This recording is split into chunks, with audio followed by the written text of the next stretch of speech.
Justice Nagamohan Das ವರದಿಯನ್ನ ವಿರೋಧಿಸಿ ರಾಜ್ಯಾದ್ಯಂತ ಪ್ರತಿಭಟನೆಗಳು ನಡೆಯುತ್ತಿದ್ದು, ಅದರ ಭಾಗವಾಗಿ ಇಂದು ಬೆಂಗಳೂರು ನಗರದ ಫ್ರೀಡಂ ಪಾರ್ಕ್ನಲ್ಲಿ ಬೃಹತ್ ಸಮಾವೇಶ ಏರ್ಪಡಿಸಲಾಗಿತ್ತು. ಕರ್ನಾಟಕ ಒಳ ಮೀಸಲಾತಿ ಸಂರಕ್ಷಣಾ ಒಕ್ಕೂಟ ನಿನ್ನೆ ಪ್ರತಿಭಟನೆ ನಡೆಸಿದ್ದಾರೆ. ಇಂದು ಬಲಗೈ ಸಮುದಾಯದ ಒಕ್ಕೂಟವು ಪ್ರತಿಭಟನೆಯಲ್ಲಿ ಭಾಗವಹಿಸಿ ಸರ್ಕಾರದ ವಿರುದ್ಧ ತಮ್ಮ ಆಕ್ರೋಶವನ್ನ ವ್ಯಕ್ತಪಡಿಸಿದ್ದಾರೆ. ಇಂದು ನಡೆದ ಪ್ರತಿಭಟನೆಗೆ ಜ್ಞಾನಪ್ರಕಾಶ ಸ್ವಾಮೀಜಿಗಳು ಸೇರಿದಂತೆ ಹಲವು ಮಠಾಧೀಶರು ಮತ್ತು ಸಮುದಾಯದ ಮುಖಂಡರು ನೇತೃತ್ವ ವಹಿಸಿದ್ದರು. ಈ ಪ್ರತಿಭಟನೆಯು ಹಿಂದೆಂದೂ ಕಂಡರಿಯದಷ್ಟು ಬೃಹತ್ ಪ್ರಮಾಣದಲ್ಲಿ ನಡೆದಿದ್ದು, ಬೆಂಗಳೂರು ಗ್ರಾಮಾಂತರ, ಕೋಲಾರ, ಚಿಕ್ಕಬಳ್ಳಾಪುರ, ಮಂಡ್ಯ, ಮೈಸೂರು ಸೇರಿದಂತೆ ರಾಜ್ಯದ ವಿವಿಧ ಭಾಗಗಳಿಂದ ಜನರು ಆಗಮಿಸಿದ್ದರು. ಬಲಗೈ ಸಮುದಾಯದ ಒಕ್ಕೂಟವು ಫ್ರೀಡಂ ಪಾರ್ಕ್ನಲ್ಲಿ ಒಗ್ಗಟ್ಟು ಪ್ರದರ್ಶನ ಮಾಡಿತ್ತು.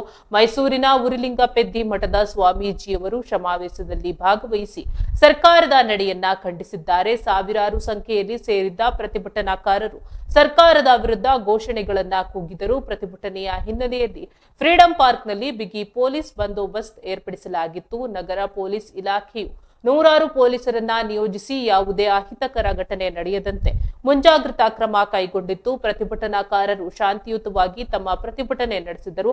ರಾಜ್ಯದ ವಿವಿಧ ಜಿಲ್ಲೆಗಳಿಂದ ಇನ್ನೂ ಹೆಚ್ಚಿನ ಸಂಖ್ಯೆಯಲ್ಲಿ ಜನರು ಆಗಮಿಸುತ್ತಿದ್ದು, ಮುಂದಿನ ದಿನಗಳಲ್ಲಿ ಪ್ರತಿಭಟನೆಗಳು ಇನ್ನಷ್ಟು ತೀವ್ರಗೊಳ್ಳುವ ಸಾಧ್ಯತೆ ಇದೆ ಎಂದು ಹೇಳಲಾಗುತ್ತಿದೆ.